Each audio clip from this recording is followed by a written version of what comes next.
Welcome to NewtoMedia, where we connect you to the best service professionals and help you learn about great experiences all over the world. All right, good morning, everyone. Zack Cockfield at NewtoMedia again. Today, I'm excited to have Lauren Weibert with me. Lauren is a friend and a colleague that is in BNI with me. We're both passionate about helping people grow their business through Business Networking International. And Lauren is someone that I think a lot of companies would have a wonderful benefit from connecting with here at mid-year. And we'll talk about that in just a moment. Lauren, it's great to have you here today. How are you? I'm doing great. Thank you so much for having me, Zach. Hi, everyone. Absolutely. Lauren, one of the things that we were talking about in between meetings was that here at the mid-year, I know a lot of people, sales managers in particular, are looking at how things are going. And I think it's a period when they can make an adjustment if they want to try to get things back on track. I know some companies are having a pretty good year and some are a little bit off. It depends on what industry you're in and if, you know, maybe if your product is hot or whatever you want to call it. But I know a lot of folks are not quite where they want to be for the year. And I thought bringing you in as a mindset coach and introducing the work that you do would be really beneficial to try to help some of these folks get back on track. Lauren is a very experienced coach. Lauren was a teacher. She was a producer. She was a district sales manager, I believe was the title, at Aflac, a large insurance organization that works with companies all over the world. And she had tons of incredible training and worked with tons of producers on helping them to grow their business. And so I know the work that you do is relevant to all sales organizations. Lauren has also taken the time to become a scholar at one of the more famous mindset coaching programs, the Proctor Gallagher program. Why don't you tell us a little bit about that, Lauren? Sure. Yeah, my certification is through the Proctor Gallagher Institute. And Bob Proctor, my mentor, was known as one of the world's biggest thought leaders. And he brought out so much potential in humans. He worked with hundreds of companies all over the globe, helping them earn more money by showing them, if I change my thoughts, then I can change my results and the results of my teams. So I'm proud to represent that company and help people, especially business people, get better results by focusing on their thoughts. That's it makes a difference. I mean, I know that a lot of people they are making calls, or they're working hard, and sometimes they can't figure out why. Sometimes they're producing, and sometimes they just can't make it happen. But the mindset and your attitude and you know, the preparation, it all goes into results. And I have seen you consistently give people information that is keeping them on track. And I've seen the testimonials that people give you for the coaching that you're doing with them.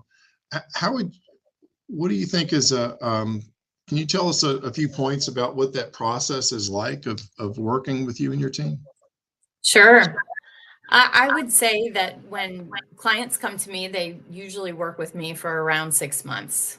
You can get a lot out of one conversation with me, Yeah. but the real magic happens when you focus on what you're doing over a set period of time.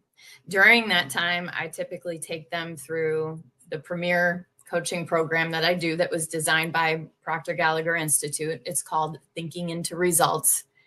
It's a system, right? Zack Cockfield, the chicken soup for the soul guy, who's also a big success coach. Yeah. He has a quote that I love. A system is a system because it works all the time, every time. So when that client comes to me, we identify their personal goals, professional goals, and then we use the system to show them exactly how to get it. So when someone's working with me, they're earning a PhD in themselves and the power of their human mind. And then they take that and apply it to whatever their conditions, circumstances, whatever their environment is doing. They can change anything about their results that they want based on using that system. Absolutely. It's the And best I've seen. I wish I would have had that when I was in the field working with people. right. And can you tell us about, like, I'm thinking of the sales manager again, that person who's who's most likely going to be the one that's going to hire you. Sometimes producers who are really committed to their success are going to hire you on an individual basis, but I know oftentimes it's going to be a sales manager or a national sales manager that's going to hire you. What kinds of organizations do you think are likely to have great success in working with you? What kinds of businesses have you worked with, or do you think are great companies for you to work with?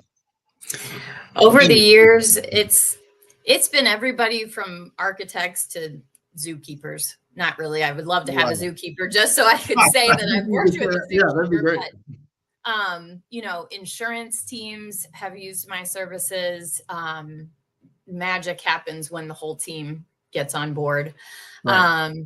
Lots of people in the trades. So electricians, gutters, siding. Again, the architect, custom home builders. Yeah.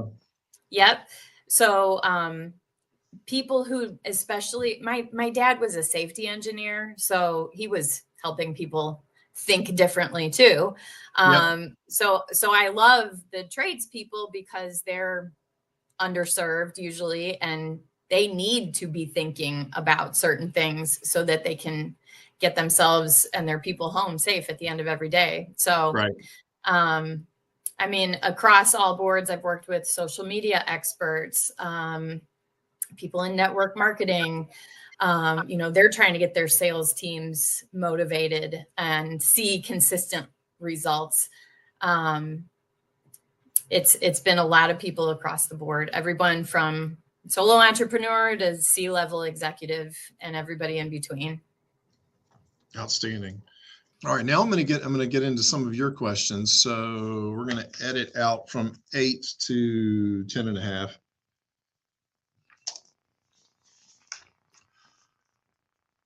All right, Lauren, let me ask you a couple questions. This is a topic that I have thought about for years and years because I used to have to do cold calling. And I know that, some people still do some of it. A lot of sales is not really that type of sales anymore, but the subject of call reluctance it still exists. And there are a lot of things that people do that I think they, in their mind, characterize as something else, but essentially it's them getting busy doing other things when they need to be reaching out to clients or potential clients. Oh, yes. What exactly do you consider call reluctance, and why do you believe it's more of a mindset issue than a skills issue? Oh, great question. I would say that it's exactly what it sounds like it is. People are reluctant or hesitant, or they're even dreading making the calls that they know they need to make. Yep. They're getting ready to get ready. They're hanging out in the office. And they're avoiding doing what actually needs to be done. And so why is that a mindset thing versus a strategy thing? Well, it all goes back to, what is that person thinking about? Yeah. If they are thinking thoughts that are causing them to feel reluctant, hesitant, nervous, full of self-doubt, worried about rejection, anxious, right? The body is going to go into doing actions that cause them to not to pick up the phone. They're Right. going to stay in the office and look for busy work to do. Yep. So when people break it down into thoughts, feelings, actions, results, it's very clear. You can see that if a person is What was that thinking those again? Can you say that again? thoughts control our feelings, those feelings or emotions put a body into action. Action sets up a reaction from the outside world, and then you get your results. So if a sales manager is looking around at their team going, all I see in the results are that people aren't making calls. This guy's stuck Yep. in the office. That guy's saying he's studying his scripts. She's over there goofing off, right? Like if you can see a person's results are not consistent with what you want them to be doing, you've got to start at the thought level and help them change what they're thinking about. Thoughts control feelings, which eventually turn into action, which eventually turn into results. Bingo. That's cool. I'm thinking of Coffee is for Closers. I'm thinking of Alec Baldwin on the chalkboard there. That was awesome. And it really matters. I mean, even if you're not cold calling, you need to be doing some form of client and prospect outreach. Exactly. All the time. Let me ask you, you've trained many new salespeople. What did you notice about the difference between those that had succeeded and those that didn't? Oh, I was noticing it a lot when I was in the field with those salespeople. I Yeah. always tell the story of how there were probably 100 new agents who sat next to me in the car Yep. over the 5 out of 7 years that I worked for that company as a sales manager. And that meant I've got to train these new people, not just to run a business, but to say the right things and wear the right things and carry themselves in a certain way. What I didn't realize at the time was that was all strategy. You know, Aflac is famous for giving excellent training. And with my background in teaching, I would take that training and train them really well. Right. So why was it that if there were 100 people who sat next to me and received great training or like the perfectly laid out plan, the strategy, why are only 2 of them still with the company? Right. Including me. I'm not with Aflac anymore. So noticing that and spinning my wheels and getting frustrated and trying to help these people, all I was doing was listening to the training from headquarters and then turning around and giving it to them. Unfortunately, what I know now came a little bit too late. So this is why I love sharing this information with people. Yeah. So that they can help their teams before they get burned out, frustrated, and eventually end up leaving. Here's what it is. I stole this quote from Bob Proctor, my mentor. He said, strategy is 5%. Mindset is the other 95%. So you can have the best laid plan or the best training of all. You can go over it again and again and again with their people. But if they're sitting there next to you or they're out there trying to do their job and they're thinking thoughts like, oh my gosh, this is scary. I feel like I'm bothering people. My spouse is going to be mad because I didn't sell anything today. You know, I don't know if I believe in the product or service. It doesn't matter how great of a trainer you are, or great of a manager you are, how many $100 bills you throw out to try to motivate people. The thoughts in their head are always going to override whatever you're doing in the outside to try to impact that. So the key really is you've got to help your people change what they're thinking about. Those two people that are still with the company probably were thinking things like, this is fun. I'm just building relationships. I love our product or our service. I'm relaxed. I'm confident in myself. I'm happy to be doing this work, right? That's a completely different set of thoughts, which then leads to a more relaxed state. Calm, confident is what you want. And then you see it in the results. Calm, confident. That's I love that at the end too. You talked about the things that they are they're saying to themselves. What are some common internal narratives or beliefs that are causing them to hesitate making those calls? What you mentioned some of them. What are some of those things that you hear people saying to themselves? Yeah, I mentioned a few, but you know, that sense of like that dread when they go to pick up the phone, because they know probably 9 times out of 10 or more, they're going to get hung up on, or somebody's going to be mean to them before they get hung up on. And then they take that and they internalize it or personalize it, and they make it mean something about themselves, right? Like that really goes back to a person's self-image. And so, you know, if they're already coming to your organization with a self-image that's kind of teetering on the edge, like doubtful, I wonder if I can do this, you know, maybe there's some imposter syndrome going on. I hear a lot about that. Even with people that are successful. It's exactly. Right. If you as the leader can help empower those people with the right thoughts, which are the exact polar opposite of what I just said, you know, I am calm, I'm confident, I'm qualified to do this. I love what I do. I love helping people. You know, being hung up on is just part of the game. I'm not for everybody. The right people will come to me. Like those are much more empowering narratives, or the story in our head, right? To have. And eventually when people get emotionally involved with that, you will see their actions and their results change. No, you're right. And I think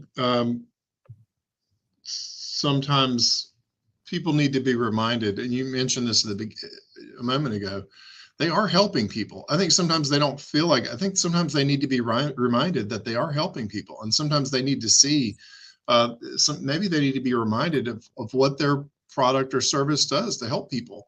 And maybe they need to look at some of the happy customers that they are creating. And I also think about, and this is really oversimplifying parts of what we talked about, but I heard sometimes people just focus on hey, what's the worst thing that could happen?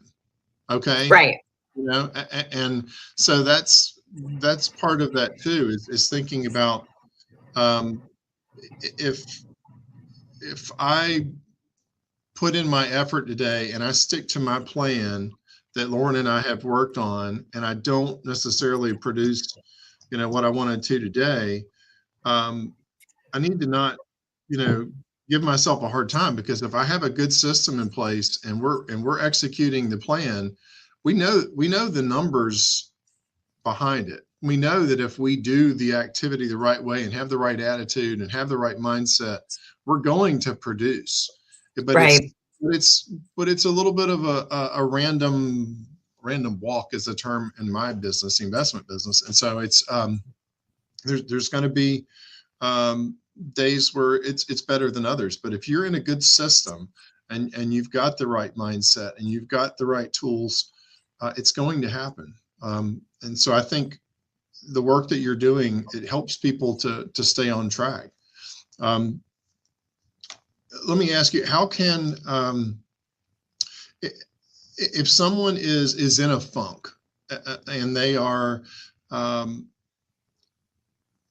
somebody who has potential, let's just say you're a sales manager and you know you've got somebody who has potential, you've seen them have really good months, You've seen them even maybe, win awards at times, but they're in a lull, or they're just not quite meeting their potential. How can a mindset coach actually help someone shift out of that funk and into, consistent action again? So I've been that person. I'll tell you exactly what not to do. Yeah, me too. When they come to you and they tell you like, hey, I know I'm stuck and I need some help, do not tell them that they better hit XYZ quota by the end of the quarter or they're going to be fired, because chances are if they're worth their weight in salt, they'll just go ahead and quit. What you can do as the leader, or if you hire a mindset coach, what that person is trained to do, what I specialize in, is getting to the bottom of what has this person been thinking. And we can do that through observing their behavior and their results. And you reverse engineer that back up to the thought level, or you can just ask them, what do you hear yourself telling yourself at the beginning of each day, or before you go to bed at the end of the night, and start asking questions, because first and foremost, people want to know that they're cared about.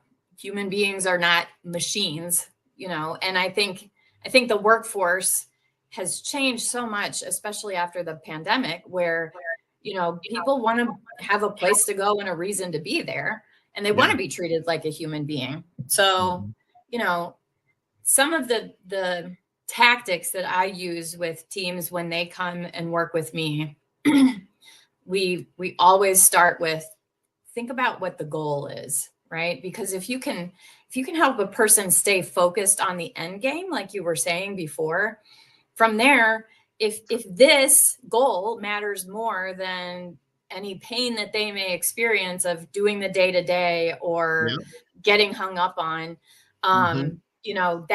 that's going to keep them motivated. You can throw out crispy $100 bills. I know a sales manager who used to do that, right?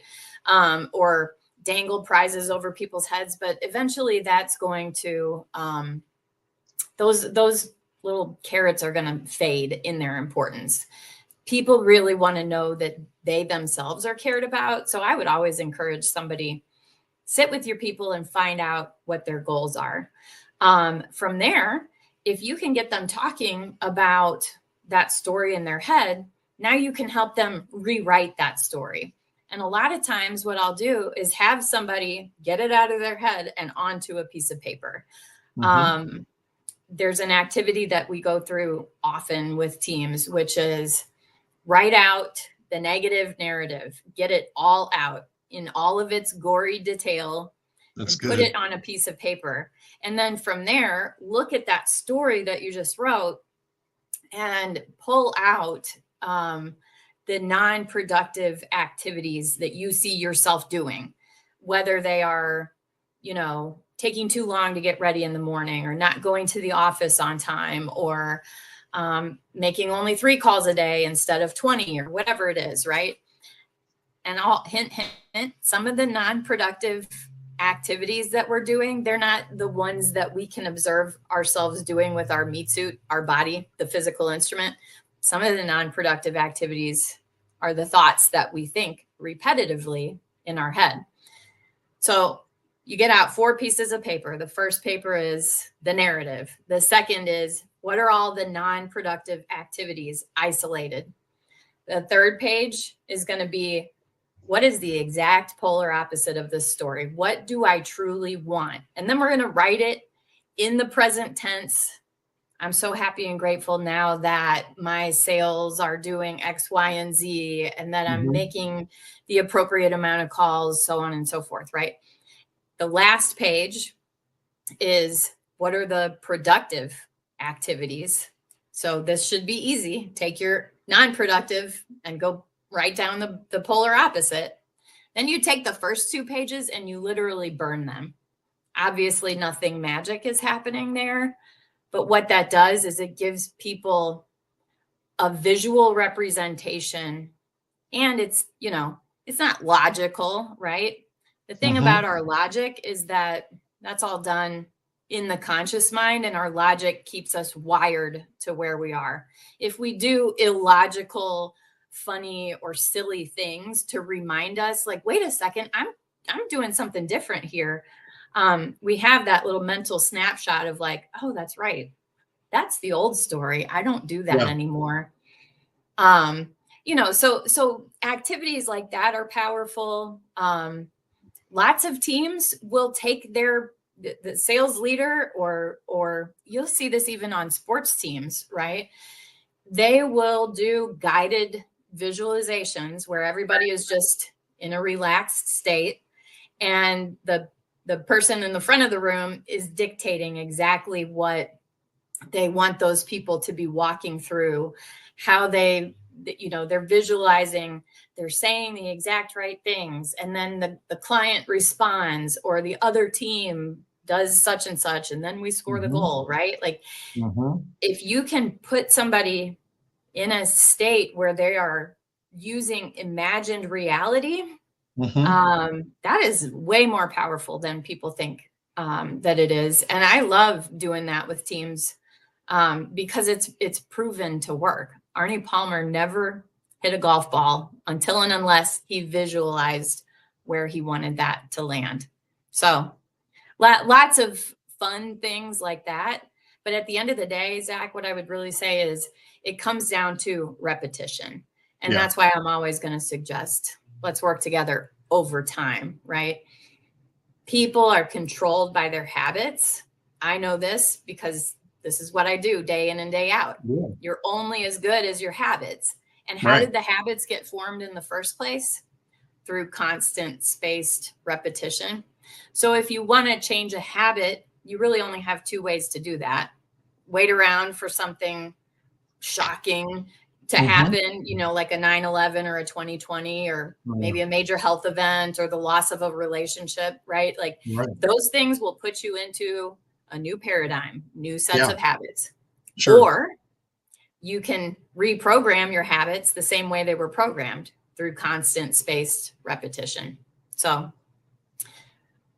no, that's interesting. I think this is important to point out, that you are not just going to be coming in to talk to a sales organization for a meeting and give a rah about getting their mind right. You're actually going to be working with them on their process. You're going to be, over the course of the 6 months, checking with them to see how they're doing on those activities too, right? It sounds like you're coaching them on a number of aspects of this. Yes, and right, depends on what I'm hired for. Can I come in and do a rah? Yes. Will that be worth your money? Depends on who's listening and for how long, right? Those two are going to get something out of it that you mentioned before. They're going to take it, and they're going to go. It's going to keep giving them fuel, because it's going to reinforce that positive mindset that they already have. But the other folks are going to probably need a little bit more. They're most likely going to need more coaching, guiding, mentorship, right? Somebody who's in their corner, who's invested in their individual success and the success of the team. That's worth the money right there. I mean, you've been to sales meetings before, right? Like, you walk away from that feeling like, that was great. I'm going to do this differently. That's right. And then what happens? Like 3 days later, you go back to the office and you don't use any of it. Yeah, that's right. The old habits, that's the job of the paradigm, right? Paradigm is just a multitude of habits that lives in the subconscious mind. You probably didn't have to think about whether you should or shouldn't brush your teeth this morning, right? It's a habit. So the rah big sales meetings and the guest speakers, they are inspiring, but if you want results that stick, you got to do it. You got to look at working with people over time. Exactly. Well, that's fantastic. I know one thing that we are going to be doing, and this is the one promotional shout out I'll mention for NewtoMedia, we are going to be helping sales organizations to do a review of their business plan. So it's going to be a pretty comprehensive process where we're going to be looking at a number of things. I'm a financial planner in my other practice, so I'm a little bit of a financial nerd, but I also really am excited about marketing, and I'm going to, of course, be introducing some of the folks that go through that process with us to people like Lauren that need to help their sales team change the way they're doing some things. But I think this is going to be a fabulous introduction. So I appreciate you giving us a little bit more information about how things work. Thank you, Zack. The Proctor Gallagher coaching program. Lauren, thanks so much for taking the time to connect with us, and I'm sure we'll do this again soon. Sounds great. Looking forward to it. Okay, see you soon.